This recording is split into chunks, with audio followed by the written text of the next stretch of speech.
প্রত্যেক স্ত্রীর ইচ্ছা থাকে তার স্বামীর সাথে অনেক সময় কাটাতে এবং স্বামীকে প্রচুর তৃপ্তি দিতে।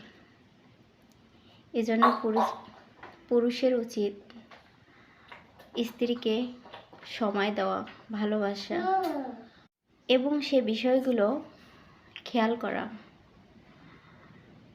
কিন্তু অনেক পুরুষ এসব খেয়াল করে না।